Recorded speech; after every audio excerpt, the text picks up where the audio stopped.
my talk. Here we go. How he said he living life as a gringo. Where you question where you fit in every time you mingle. They say you do this with not enough that. My rapping is really bad. This life as a gringo. Yes, hello and welcome to another episode of Life as a Gringo. I am Dramos, of course, and man, I am beyond excited to bring you this conversation that I had done last week. At the end of last week, a really incredible guest who goes by the name of Dr. Mariel Buque. And man, she is doing some really amazing work. She's a trauma psychologist. She has a book coming out and really is talking about a lot of things that I've been wanting to dive into. And obviously we talk a lot about mental health on the show, talk a lot about healing and unlearning things and trauma. And she dives really deep into this idea of how trauma can be passed down generationally, right? And for many of us who are dealing with different things that are affecting our lives and we're trying to work through, I think it's an interesting idea to kind of open our mind as to the roots of why we see things the way we do or why we deal with some of the things that we are dealing with. And even beyond that, if you're a parent or you're somebody who wants to be a parent one day, understanding that your own trauma and unhealed issues can be passed down to your own children, you know, without you really even necessarily being aware of it. And the beauty of it is that this doesn't have to be a death sentence, or it doesn't have to be the way things are. You can actually avoid it by creating a different environment, or even like we talk about epigenetics and the idea of certain ailments can be avoided through diet and things like that. Like, you know, there's just a lot in this conversation.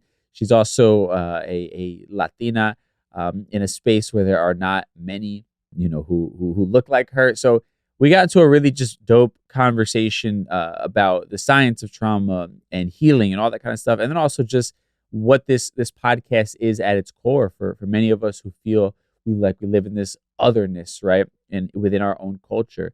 So I'm just beyond excited to bring this conversation to you guys. So I'm just going to keep this intro short because I was really just inspired and energized by it when we recorded it last week. So without further ado, here is my conversation with Dr. Mariel Buque for our Mi Gente segment. Mi Gente. My guest today is a trauma psychologist and author of the upcoming book, Break the Cycle, A Guide to Healing Intergenerational Trauma. Dr. Mariel Buque, how you feeling? I'm feeling amazing, especially with this energy you're giving. Like, I'm trying, you know, I feel like I got to set the tone for the conversation and let you know that this isn't going to be just kind of your standard stale self-help convo. I love it. I love it. I'm down for it. How are you today? I'm incredible. I'm really excited for this conversation because I think it's just like so many things that in particular our communities should be focusing on, but sadly are not spoken about enough, right? Mm-hmm. I mean, we are just grasping the idea of mental health being normalized, right? But we don't really get just how deep this stuff has run and how it's held us back so much generationally, right? So I love that you're coming out there with a book like this that really, I think, opens people's eyes to just how deep these wounds go and how so much of the shit that we deal with on a daily basis are things that we've just been inheriting generation after generation. And if we don't do something about it, we're just going to keep infecting the next generation. So with that as like the kind of preface to the conversation, you talk about the idea of intergenerational trauma. Can we kind of just start there and like set a baseline as to what exactly you mean by that? Yes, that's a good start for sure. So, you know, intergenerational trauma happens to be a very unique type of emotional trauma because it's the only one that's actually handed down generations, hence the name.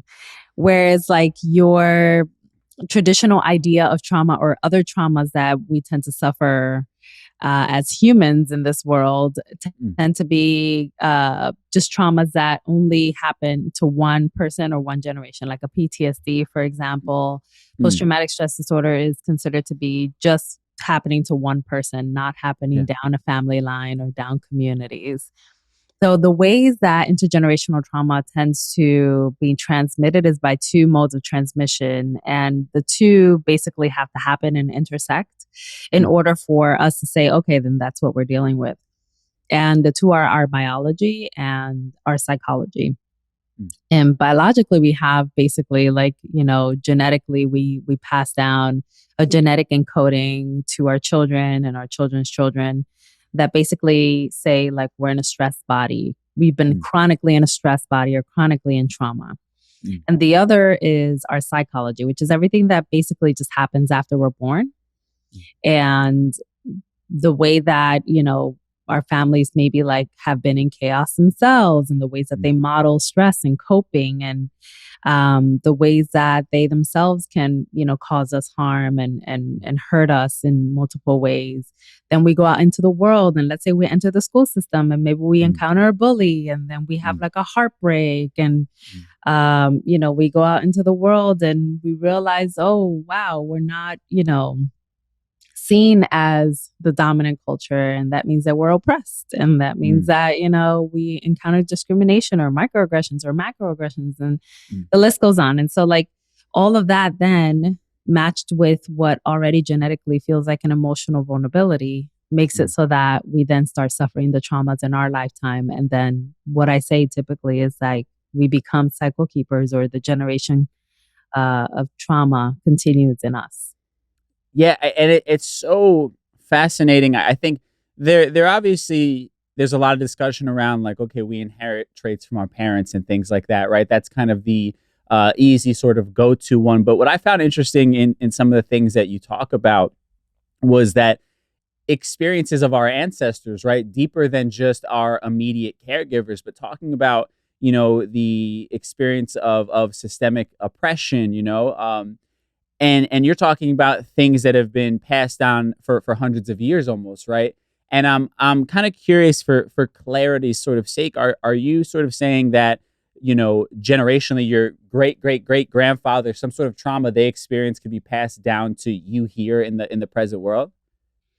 Well, yeah, some of what we're realizing through a number of different scientific modalities is that there are ways in which there's encoding in our cellular memory that represents the things that happen to us in our lifetime.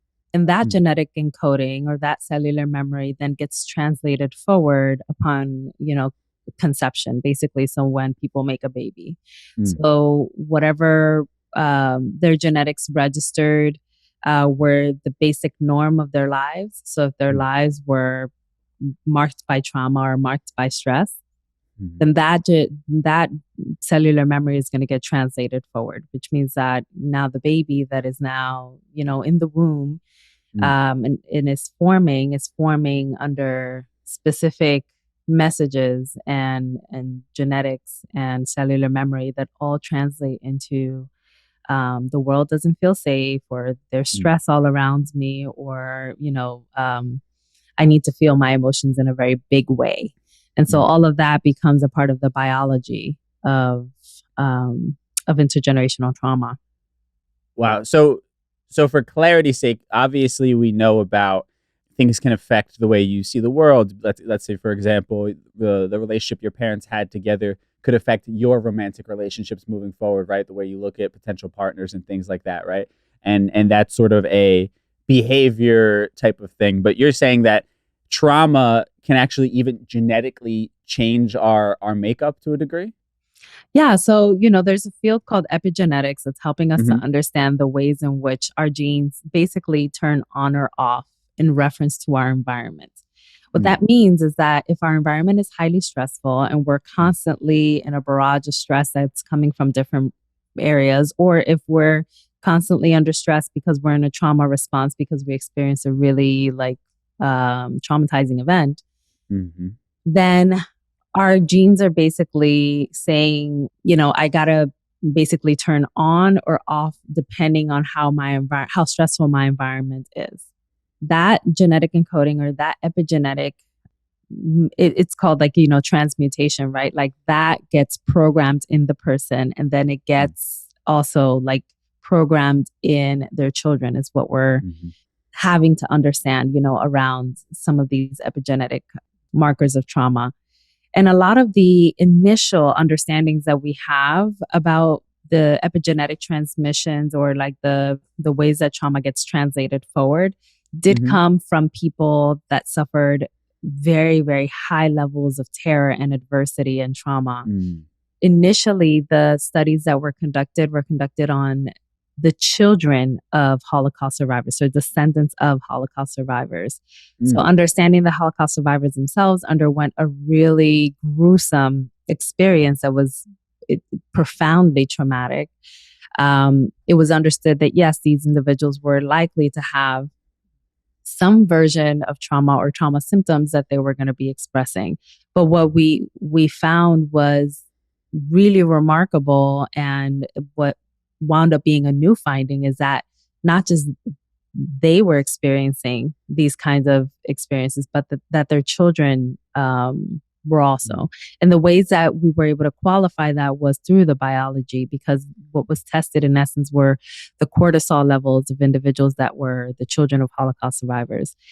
And what was found was that their cortisol levels were actually lower than what one would identify would be, let's call it, within the normal range, right? There is no real normal range, but let's say that they were just lower than and significantly lower enough to be identified as a pattern.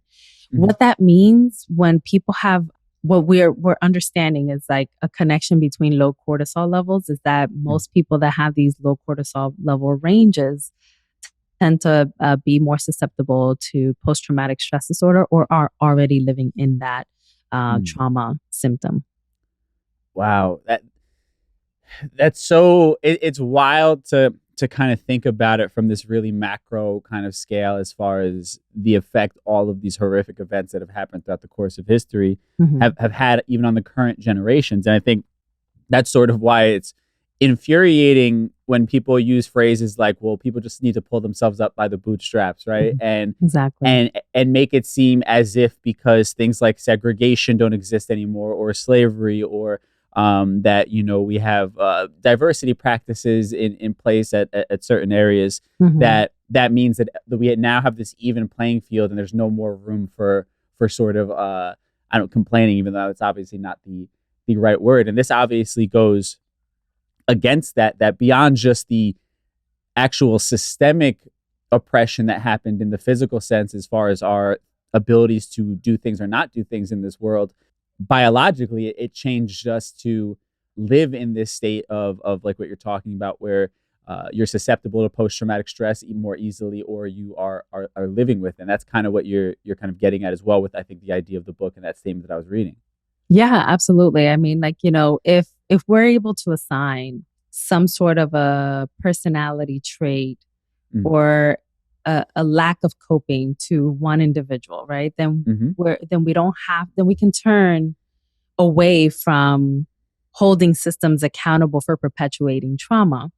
So in my book, I actually also talk about the impact that collective trauma, or different kinds of versions of collective trauma, can have upon individuals. I call it like when collective trauma enters your home, meaning that there are systemic inequities or systemic influences, or I call them disease systems. The disease systems are systems that are structured, to cause disease and trauma and hurt upon individuals, or create imbalances.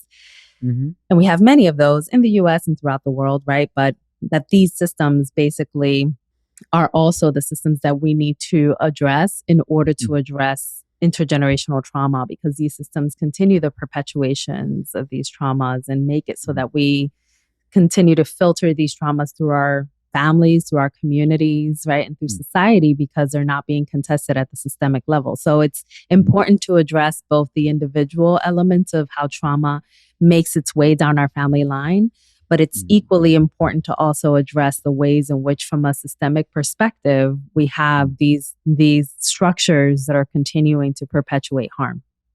Right. And it's funny, I like recently was getting on this wormhole of like epigenetics, like just the last couple of weeks. So it's kind of the universe always puts things into place as they're supposed to be. Yeah. But what I kind of was finding interesting about this was, and you could tell me if I'm off base here, but the idea was we can be born with these cells, right, that are passed down, be it generationally, our parents, and so on and so forth.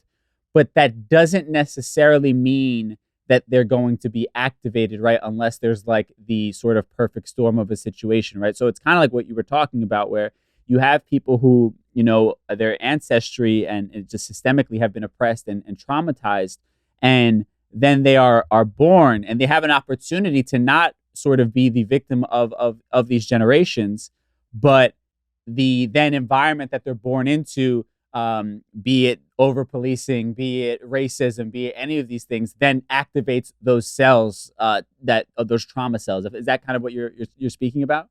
That's correct. So it's, we have to have, like I mentioned, the intersection of the biology and the psychology in order to really see the burgeoning of intergenerational trauma, because when there is enough of a stable foundation and environment where emotional support is held, even within an within a child's home where they're born into emotional vulnerability, from a biological standpoint, like if they still receive enough of that love, that nurturance, that care, that orientation around life, that ability to express emotions in a healthy way, navigation, about like all the things that life is going to throw their way, like all of the things that are essential to create that healthy enough like emotional foundation, then there is less of a chance for any of those, let's say, biological markers to be turned in the direction of trauma or greater emotional vulnerability. They will instead, probably like be more turned off because they don't have a place where to grow, right? Like the trauma isn't growing, or the emotional vulnerability isn't developing into a trauma or trauma symptoms because you don't have the trigger that is caused by the environment. Yeah, it's interesting. And like what's been coming to my mind is I often preach kind of, within the Latin community, we obviously are becoming a larger and larger sector of the population. There's predictions that we're going to be the majority in this country. But my frustration is that it feels like we're not making the type of noise for representation that we should be, right? And when you think about it in terms of what you're talking about, many people who are come from immigrant backgrounds went through really difficult situations in their homeland that then brought them over here and then experienced, racism, which we're still seeing till this day, and making them feel like they're not wanted or don't belong here. So our parents or grandparents made themselves smaller to not sort of cause any trouble and just to be able to get by. And it is kind of fascinating to think how that has kind of created, and obviously we're generalizing here, but has created a bit of like a personality type to a degree because of this perfect storm of just kind of, systemic issues and also trauma history, I guess. Wow, that's interesting. I've never heard it called a personality type, but I can see where you're headed with that. And it definitely has created a cultural norm for us around really keeping your head low. Yeah. Right. Or not stepping into spaces, just claiming that we belong, which we do, but we have been socialized so profoundly to make ourselves invisible or not known or not worthy in so many spaces that have been traditionally occupied by dominant cultures, that it has made it so that for sure has become an internalized way of being. I for sure, I talk about some of that in my own work in reference to imposter syndrome, because I think imposter syndrome is something that we can all, in essence, understand, or at least like to some capacity, we can resonate with what it is, right? And it is something that then can become a personality characteristic or something that can be internalized as such in the ways that you're saying, because we don't contest it because we didn't know to contest it, because for so long we fed into this intergenerational lie that we don't belong, that we go into spaces with our head hung low, believing that we don't belong into those spaces, when in reality, we add so much value to these spaces. And that definitely was the case for me. I mean, I'm a Black Latina. I'm an immigrant to this nation, and I come from a working class background. And I lived in deep poverty for a lot of my life. And so being someone that went into an Ivy League institution for her doctoral studies was completely jarring to me. And the ways that I saw my colleagues just step into the role of doctoral student or doctor without any contest and with full confidence, and the ways that I've had to battle even within myself to tread that intergenerational lie of imposter syndrome in order to say, no, I belong. And there's a space here for me. It definitely brought home a lot of what we have to work through as individuals that, you know, are Latinx, Latinx, that are identifying in these ways in this like US context. Right. So it's very ingrained, and it's very hard to undo that and unlearn those kinds of ideas about ourselves. You are a Black woman stepping into this Ivy League situation, right? Where you probably have a lot of people who are legacies in you know, the school system. Their parents are doctors or scientists or whatever it might be, right? And most of them are I'm sure, not people of color. And you kind of have that to navigate. But I'd also be curious if it rings true for you also within the Latin community, right? Because we do have our own sort of internalized racism that has happened with colorism and things like that. I'd be curious for you, your own experience in general in life in these spaces, be it academia or personal life. Did you kind of always feel like you were treading somewhere in between in that kind of gray area? I think the gray area has been something that I've learned to tread and like almost kind of color myself. Like I added my own set of colors to the gray, because the gray is the inevitable place where Afro-Latinos have to exist. And I remember there's this poet, Mela, and Mela is a Afro-Dominican poet. And I remember having a conversation with her, and she was like, yeah, we're over the tragic mulatto like phase of being Afro-Latinas. And I'm like, well, that's a perspective, because for a very long time, the way that I stepped into my identities was, well, I'm not enough of this, not Black enough for, you know, the African-American community, not Latina enough for the Latina community because of my Blackness. And so like, where do I belong? It's a very lonely space.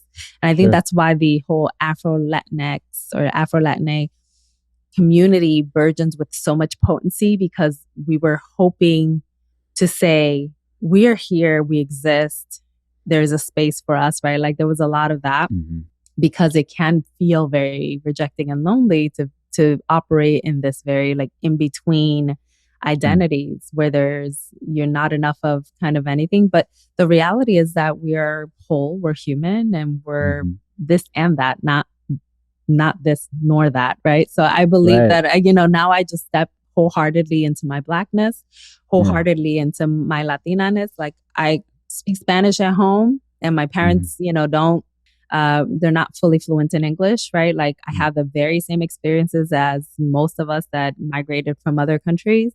And the same goes for when I navigate a space and I step into any space. My dark skin color is the very first thing that people see, I'm sure, along with perhaps, you know, like I present in a very feminine way. So I'm sure that they see the woman in me as well. But these things are inextracted from who I am. So when I step into any space and I step with wholeheartedly who I am, I'm really proud of that, because I'm not leaning into the tragic like gray space. I'm just like coloring the space for myself and living a life in full color. Yeah, no, and I love that. That's why I want to get your perspective, because that's the general basis of this podcast is, you know, for me, it was the kind of opposite experience where I was too white for my Latin community, my family back home, but the white people didn't treat me as a white person. So it was just kind of like, where do I exist in that, right? And that's the kind of basis of all this. And the idea is a podcast is me stepping in and owning that middle ground, that middle area. So that's why I just find it so interesting, kind of just from a different sort of perspective, you know. And I appreciate that. Yeah, no, it's just funny because I think it's like we all feel so alone, I think, at times in our stories, right? And then through conversation and connection, you recognize like how people who may look completely different or have grew up in a different area, whatever it might be, like we're all sharing in something that's very much connected, you know? And yeah, and I hear that 100%. I mean, my dad he presents as like a full on white Latino, right? Like there's Mhm. no question he's white. Mm. My mother is fully black. Like she is a black woman, but she is Mhm. Dominican. They're both Dominican. Yeah. And I think that, both of their experiences has been marked by a sense of where do I belong, right? And I think that Mhm. that's the thing about Latinidad is that I'm hoping that we can more and more, which I see us doing this, but I think Sure. we can do more of it, that we can have a point of realization that we've been socialized incorrectly around our Mhm. identities. We're so vast, we're so versatile, we're so in color, right? Like that's Mhm. just who we are as people. And already we have a world, especially within the US, that suppresses us profoundly. So to suppress Mhm. each other is, it's just, I mean, we're like double suppressing. Like, why do that to Right. ourselves? Like it just doesn't. Yeah. And I know that it comes from, the ways in which in our own home countries or where our just, parents or grandparents arrive from, there Mhm. is also colorism and racism that exists there that we trail with our families like into different lands. But I Mhm. think that this is a generation that I wholeheartedly believe can create drastic shifts in the direction of better integration of our Mm. understanding of Latinidad. And I'm hoping for that.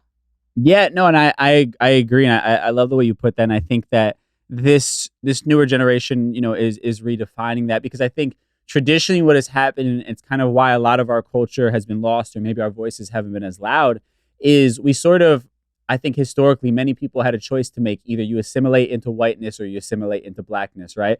And I think that that has probably caused a lot of identity issues within our community, a lot of people to kind of deviate from their culture and lose a bit of their culture and not be as interested or invested in it. I know that happened for me until I kind of had my own kind of come to Jesus moment. But I think that that it is a beautiful thing to think that we actually can stand tall in our Latinness and we don't feel the need to have to go be a part of something that is not designed for us, nor really actually speaks to us in a real way. Yeah, it's so dehumanizing. I suffered Mm. from the disease of assimilation at one point in time in my life, and I Mhm. didn't want to, be very connected more so to some cultural norms that are Mhm. very Dominican, right? Even like Mhm. down to the fact that I think I'm maybe like the only woman in my family that doesn't know how to cook Dominican food Right.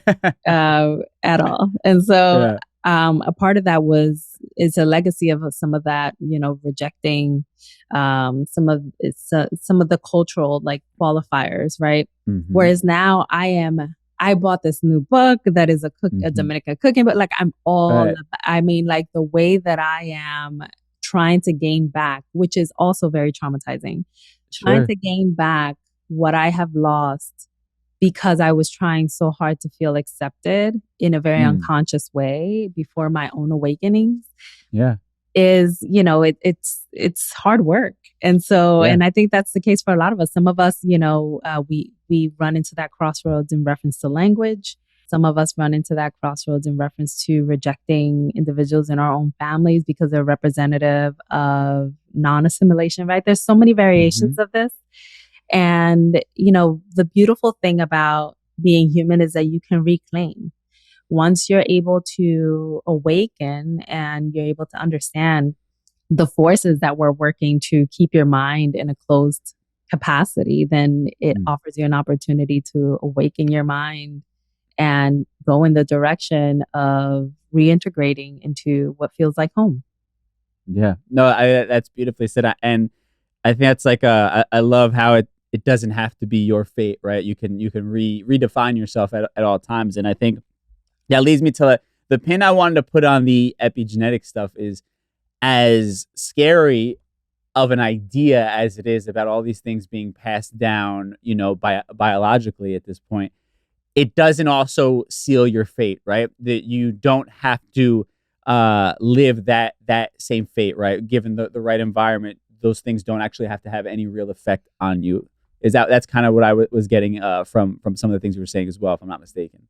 Yeah. And even when it has had an effect on us, we can still make a change. The thing about, because I always tell people, I don't believe in genetic determinism in terms of trauma.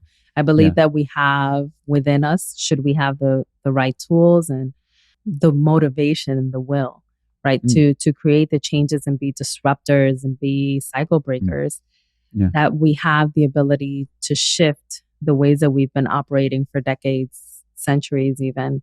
And there is some beauty in that. There's something, as hard as it might be and as hard as some days might feel when you're on a cycle breaking journey, there is beauty and empowerment and understanding that you have the capacity to shift the way that your family, your communities, your lineage has been operating for an exuberant amount of time. And it isn't like just a hopeful wish for anybody. It's a scientifically proven desire that we can actually create that shift, that we can change biologically and we can change our brains and our nervous systems that are typically what is operating in response to trauma. That we can change our minds, our mindset, our emotions, the ways that we relate to others, that all of these things do have the capacity to change and shift when we apply enough of the tools and motivation to do so. I love that. That's it makes me feel good, right? We're not doomed for a life of repeating the Absolutely same not trauma, right? So I want to move it to some more like practical sort of real world examples of things, because I think on Instagram I really love some of the posts that you've been putting up and some of the conversations that you were having, right? And one of them that really stuck out to me was you said your body has an intuitive response to people around you, right? And a lot of times we might get a gut feeling or whatever it might be, but it's hard to recognize it. I think a lot of times there's this internal battle that happens of, is this in my head? Am I just sort of like making something up, or am I really like onto something, right? So can we kind of talk about what you sort of mean by your body having just this sort of intuitive response to somebody and then actually being a real thing? Yeah, like we feel the way, and I mean bodily wise, we feel how other people contribute to our feelings or how other people make us feel. Our bodies are taking in all of that data and that information. If somebody makes you feel uneasy, and sometimes we get these like, body expressions that tell us when we're not feeling a person or when a person is exhausting us. And it takes until like, let's say like nighttime of having spent a few hours with someone and you're like, I am exhausted, versus like being in a different space or with someone else who energizes you. Our body tells us when people deplete us, when they energize us, when they make us feel uneasy, when they create fear in us. We get these cues, but we have not been trained to actually listen to our bodies. We have been trained to be disconnected from our bodies, and we just go, about life, status quo, and don't actually take a moment to tune in and really check in with ourselves and think, well, how am I experiencing this person right now? Like, how am I, feeling in this moment? What am I feeling in my body in reference to my interaction with this person? And that's what I mean by that intuitive sense. It's just that the body is very smart. The body captures when you feel a sense of psychological safety or when you feel like you're not in a good place with someone. And it tells you, it gives you cues. That's why sometimes people might be in relationships, whether it's friendships or romantic relationships, all kinds, with people who exhibit toxic traits. And there are times when their bodies will tell them, like they will have like constant upset stomachs, the works, right? Like there was one time when I was 25, I'm 38 now, but when I was 25, I was engaged. And as soon as I got engaged, I broke into hives. Wow. And for months, I got biopsies. I mean, I went to every dermatologist, everybody. And as soon as I took the ring off and gave it back, I never got a single hive again. Wow. And this is just one incident. But when I was doing some of the, all the studying of this work and like hearing the Mhm. stories from my clients, and like it snapped me back into my own experience Mm. well over a decade ago, where I was like, oh my goodness, like Yeah. I forgot that happened. And Right. it actually was that somebody actually like noted that I had a scar on my leg, and they were like, "Oh, what's Mm. that?" And I'm like, "Oh, now I totally forgot about that." Yeah. But it was really a way that my body was responding very adversely to a relationship Yeah. that was not destined for me. And sometimes our Mm. bodies do tell us we get headaches, we get Mm. tension in our necks, and we're just Yeah. not acknowledging that those body responses are there. But if we take a moment to just pause and Yeah. allow ourselves to really check in, we can really gather data about the people that Mm. are around us and how we're experiencing them. It's interesting because in retrospect, it seems so clear, right? But in the moment, you have so many things sort of telling you to ignore these inclinations, right? I think, like you said, we're not trained to, trust ourselves or recognize when our body's trying to tell us something like that. But there's also at times there are real feelings involved, right? And I'm sure you're the person you talk Mhm. about, that you were engaged to. There were real feelings, even though that wasn't the right person for you. And kind of it's funny that connects to something I wanted to touch on that you had posted on Instagram, where you talk about it's okay to grieve someone that has caused you harm, right? Mhm. And obviously, I'm not implying that was the case, but what I'm saying is you're grieving someone because maybe there were obviously some good experiences that got you there in the first place, right? Or there are real feelings, but this person might be toxic, or they Mhm. are abusive, or even just are not providing you with what you need, right?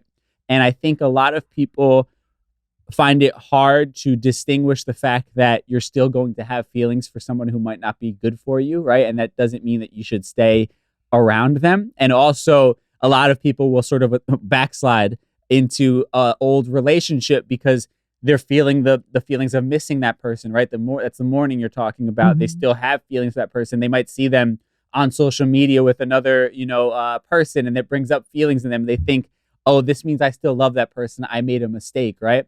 So can you kind of dive into that a little bit, kind of that post that you had made on there, and this conversation as a whole? Yeah, absolutely. So it definitely has to do with some of what you're talking about, which is being able to acknowledge that a Mm. person doesn't deserve a place in your life, Mhm. while also acknowledging that you miss aspects of who they are and Mm. what they made you feel, even if it was Mm. temporary, even if there were more bad times than good. Mhm. Because the thing about those good times is that, like you said, they can rebound you back into a, a cycle that was Mm. toxic and unhealthy. And what we instead need to do is to allow ourselves the opportunity to grieve, Mm. because oftentimes we forget that a breakup or distancing from a family member that is toxic, or leaving behind a friendship that no longer fits into your life, like all of Mm. these things require the experience of grieving, because they're a loss, because you are Mhm. no longer in that routine with that person and feeding Mm. the cycles with that person. So what needs to happen is that you have to sit with the loss just the same as you sit with the loss of someone that you've lost because they're no longer alive. Mm. But because a person is more easily reachable, given that they are alive and that they're a phone call away, it Mhm. brings us right back into the cycle. And then what we're doing is we're just prolonging grief. It's not that Mhm. we're not grieving, is that we're just making the grief something that happens in the future rather than in the right now.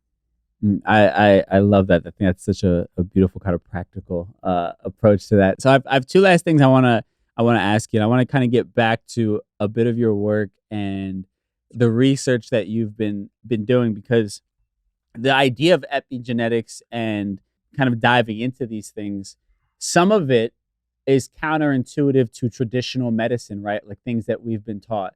I know everybody kind of has their own results, their own ideology, and you can kind of fill me in as to where you are on board with these ideas or not. But there are people who talk about, even if you were born genetically with a, let's say, biologically prone to cancer or something like that, it doesn't mean you're going to end up getting cancer, as long as maybe your diet changed or something like that, right? There could be dietary things that you change about your life that doesn't feed those cells to actually activate.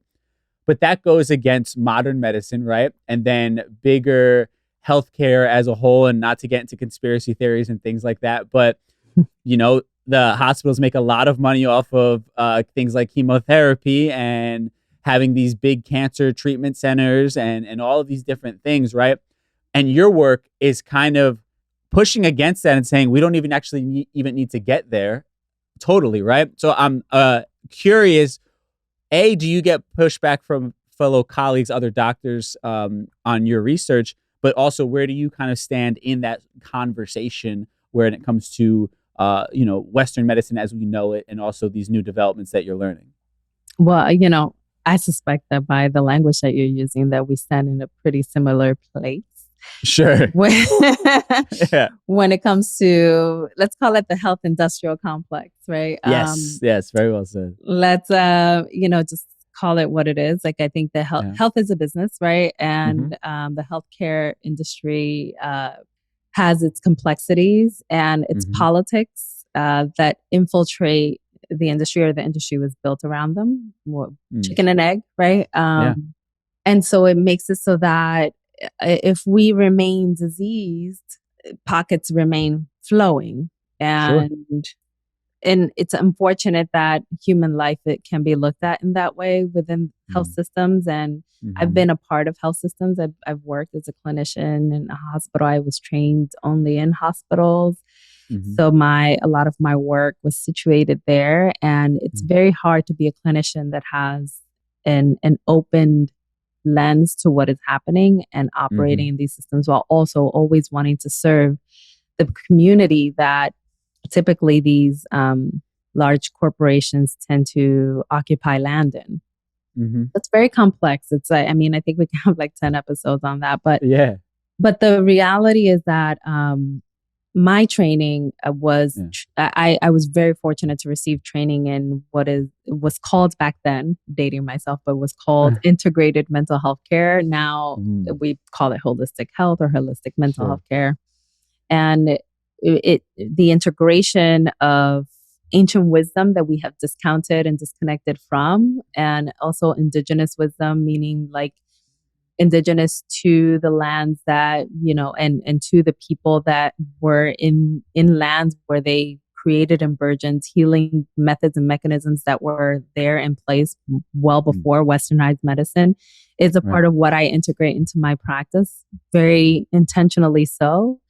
Not just because I believe that leads to whole person care, which is really important, but also because these are the mechanisms that have helped us heal, and they've helped us heal for centuries upon centuries because they work. So why not go back to them, honor them, and integrate them? So that has been my philosophy. No, I love that. I'm curious. Obviously, you're always going to have the capitalistic nature of things, but to your point, your eyes were open to it, and it could just be that some doctors are just going based off of the traditional training that they've gotten, right? Maybe they've never been around people who actually really are focused on holistic healing. Do you see kind of maybe the next generation of doctors coming out? Are they adapting more of sort of the mindset that you have? Like, can we expect or hope that the system and the way we're doing things is moving in the right direction, or are we still kind of really far off from that? I'm hopeful. And you know why I'm hopeful? I'm hopeful because I think that the conversation is growing in the direction of holistic health. I know that there have been some new texts that have been out there that have, including my own, my book, Break the Cycle, is actually completely tailored around holistic mental health, right? And I think there have been some other texts that speak to emotional ailments that are also trying to help us as a society to see the importance of being able to look at the mind and the body as one. I still very much in interviews or just by my own readings still see a lot of people calling holistic medicine woo-woo or other kinds of one might say derogatory kind of like language in order to discount it and not integrate it, which is, I think, to me, I don't take offense to it. I think it's just unfortunate because the healing that that person could be experiencing or that person's following could be experiencing is being discounted, and then less healing is happening as a result. So I think it's just doing us a disservice to really discount healing that has been there before the healing that we have decided to privilege. No, that's beautifully said. The healing we've decided to privilege. I like that. All right. So last thing, I think we talked a lot about the issues and how they show up in our lives. And I know, some people that listen to this, they're maybe early on in their journey when it comes to embracing mental health and trying to get a grip on it or therapy. Or you have some people who have done therapy, didn't really get anything out of it, and they sort of, that was their one shot at it and kind of have moved on from it. Any practical advice for someone that, is recognizing that they probably need some sort of help, or they're gaining some sort of awareness of, wow, I'm kind of doing the same shit that my parents did, and I don't want to be that person, have that pattern. What do you think is a good starting place, be it options they should be looking into, but also maybe mindset shift that they could begin to develop? I would start with opposites. I think that, like we can look at what's already there and start doing the opposite, right? I think that that's a very like easy, attainable, accessible, like can do today way of making shifts, right? If you have a mom that tends to be like a yeller, we can contextualize that in a more clinical way, right? Like there are ways to like identify what's happening with mom. But anyway, she's a yeller.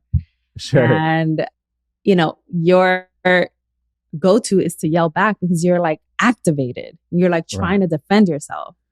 And that usually spirals everything into utter chaos. What you can do is the opposite. At least today, you can try that. You can say, okay, I'm not going to respond, or I'm not going to respond in that way, or I'm going to use this very low tone and see where that gets me. Not in reference to mom. Mom's probably not going to change. It's in reference to how I feel, how I'm taking in the current moment, how I'm ingesting her words, how I am sitting with the yelling that's happening and the loud noises.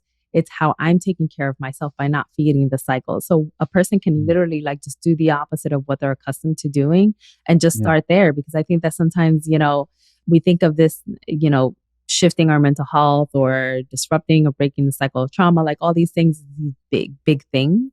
When in reality, it's a lot of the small things that we do on a day-to-day basis that can create a larger change. It's almost like, like James Clear's Atomic Habits, almost like that, right? Like you do all the small things that you do that then have an atomic effects. It's kind of like that, but applying it to the mental health world. Yeah. And I love that you're speaking to something very close to me, because I had to practice it today. My father is the yeller you're speaking of, and for him there was no like medium thing. It was just like yelling about the smallest things, right? He didn't have like a normal voice or a normal reaction to something. And today I had to like check myself to not get annoyed with like my dog was like doing something and like my computer was like crashing as I was trying to do something with the podcast, and like he was like bothering me to like go outside, and I had to like swallow that yell that was going to come out and like remember I don't want to be that person and continue these habits that he did. I love that kind of piece of advice, because it's also it's something that you can do in the moment, but also I think it adds a bit more confidence to the idea that I can change, I can be different, I can be better, I can be the person that I want to be, right? That I don't have to, just because maybe I have relived this or reenacted it throughout the course of my life, I also have the power to change it as long as I keep trying to be as mindful as possible. So I love that kind of practical advice. So listen, this has been amazing. I would love to have you back on at some point and dive into some more of these things that we've talked about. But where can people follow you and check out the book, all that good stuff? No, wonderful. This has been lovely. And my website is drmarielbuque.com. And they can find my book there. They can find any of my socials there, and typically anything that I'm, kind of getting into. So that's a great place to find me at social. I'm at Dr.Mariel Buque. I love it. And I want to clarify something.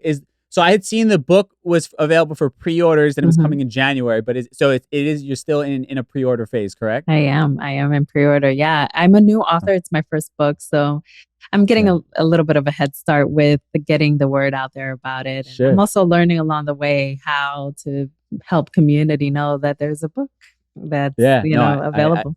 I love that so much. Yeah, go support Dr. Mariel Buque on this. I think this is an incredible conversation.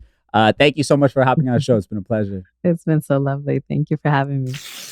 Man, big shout out to my guest this week, Mariel Buque, for hopping on the show. I just absolutely love this conversation. I'm so happy that we were able to get her on here. I think it's amazing to just be bringing different conversations from people within our community that are not the norm, right? They're definitely not things that we've been brought up around for the most part. They're not conversations that we normally have. And they might not even be things, to be completely honest, we talk about this idea of epigenetics and trauma being passed down from generations.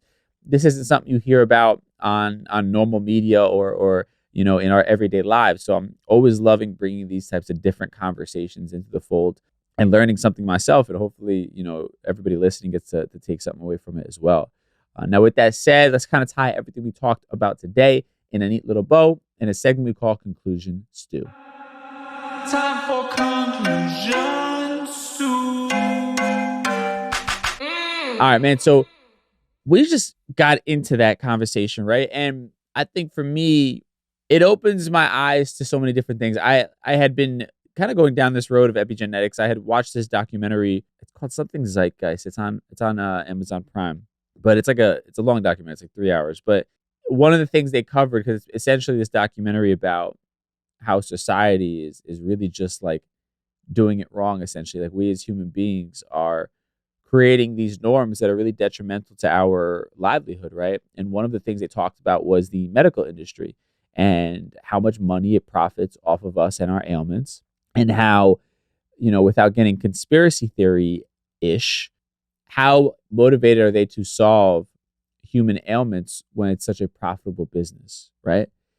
One of the things they bring up was the idea of epigenetics and that you can be born with these cells and hereditary things, and they can biologically be passed down to you, but they don't actually have to ever be activated in your body, right? You can have a diet that doesn't activate it. You can have an environment like what we were talking about with the doctor, with people who have PTSD, that, if you have a safe environment for a child that isn't stressful, then that cell never actually has to get activated, right? And I just think, to me, that's so empowering, right? Because it means as human beings, things that are genetic, things that are passed down, that are hereditary, don't actually have to be the end all be all. We get to write our own story if we decide to do the research and to do the work. And I love that idea with mental health and things like that, because I think it's easy to kind of say, this is the way my parents were. I'm exactly like my father or whatever. And not use it as an excuse, but sort of it begins to feel like, fuck, how am I going to ever get over this hurdle? This is something that I inherited essentially, right? So I just think the idea of everything being in our control, as long as we're willing to kind of put in the work, I feel really empowered by that and really reassured that the things that I'm trying to course correct, the things that I don't love about myself, or the things that I know I am reenacting from childhood, that they don't have to be the way my life is, right? I can figure out a way to rework my brain, rework my own biology, and be the person that I want to be the evolved person that I want to be, and not keep reliving trauma or ailments or whatever it might be. So I love these conversations. I really I want to dive further into it. I want to have her back on the show, like I had said.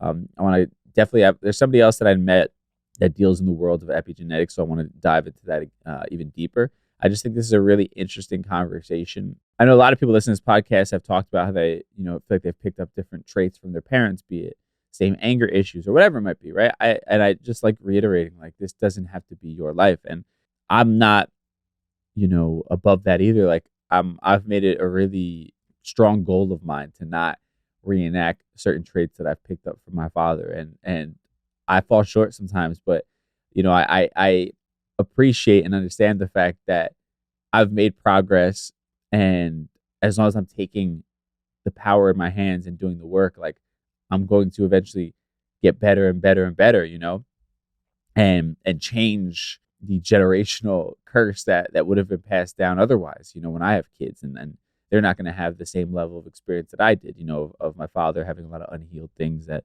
came out on the rest of us, without continuing to kind of beat you over the head with that. I just think it's an incredible idea that we have so much more power than we realize, even when it comes to our own physical health. And it's something that I encourage everybody to continue to research and continue to think about, and not just allow yourself to sort of throw your hands up and just say, hey, this is the way things are. I can't do anything about it. I think we have far more power as human beings than we recognize.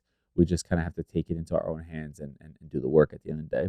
And then obviously the idea of otherness, I love that conversation that we had with Dr. Mariel Buque. And I love the fact that she is taking up space in an area where people don't look like her. She's an Afro-Latina and is a psychologist and working in science and biology and all these different things and writing books. And she is an outlier in that space, but she's opened the door for so many other people. And her being unafraid to have those uncomfortable moments and to have those, moments where maybe she feels lesser than because nobody else looks like her. Like, she's doing the work for the next generation. I think we all have to do our part and let it be an inspiration and be motivation for the fact that regardless of your background, regardless if you don't ever see anybody that looks like you in those spaces, like, you very much do belong there if you feel like it's what your calling is at the end of the day. So just a little reminder.